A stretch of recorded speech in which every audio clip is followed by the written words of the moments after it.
I'm Reverend Paul Gordon Carter, and I'm the resident manager here at the Harriet Tubman Home in Auburn, New York. Harriet Tubman was a woman who was willing to put her life on the line to go back to help her family become free. She ended up in the Auburn area where she lived for approximately 55 years of her life. She was able to acquire 32 acres of land on which she had her residence, which the original one burned down in 1880.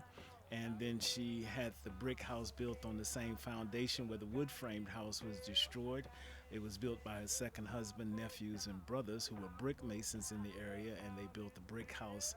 And then there's the barn behind the house, but she also established a home for the aged on some property that she purchased in 1896. Her original home was purchased by her with the help of William Seward in 1859.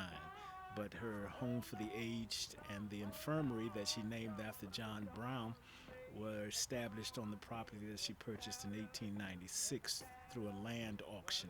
And now the property is owned by the African Methodist Episcopal Zion Church and has been so since 1903, and they've conducted tours here since 1953. She was a woman who had a tenacity and courage and had the mindset that she understood that freedom was something that everybody should have and that it was against the dictates of God for someone to capture someone and then hold them hostage and not allow them to have their freedom. So she was a woman who was willing to put her life on the line, go back through slavery, and free all of those who could, because freedom was important to her, as well as family and faith and things of that sort. Many people don't realize that Harriet Tubman was not a very big woman. She was only 4 feet 11 inches tall. Many know that she was illiterate, could not read or write, but though she was not able to read and write, I always like to remind people that just because she was what we consider illiterate does not mean that she was ignorant.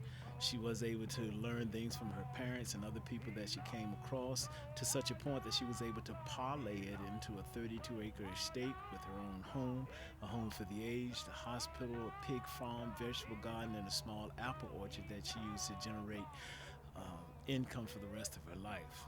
Also, people are not aware of the fact that Harriet Tubman was the only woman that we're aware of who was able to lead, of any color, I should say, who was able to lead soldiers into battle during the Civil War. She went on several raids, and it has been said that on the raids she led, none of the men who served with her were killed during the times that they served with her. So just that fact in itself is a very important fact as it relates to her life and some of the things she did with it. Well, Harriet Tubman is buried here in the city of Auburn in upstate New York. She is buried at the Fort Hill Cemetery, which is located off of Fort Street here in the city of Auburn, and she has been there since her death in 1913. And her grave marker that is there now is not the original marker, but that was one that was placed there by the Empire State Federation of Women back in the 30s. She is well known and well noted in the community. Most people that come want to go to her grave, and they go there, and many people leave items that are important to them. Some people just stand there and cry. But she is located here in the city of Auburn at Fort Hill Cemetery, which is approximately 2 miles, 3 minutes from her home. Well, if you know anything about Harriet, you know that she was an extraordinary woman.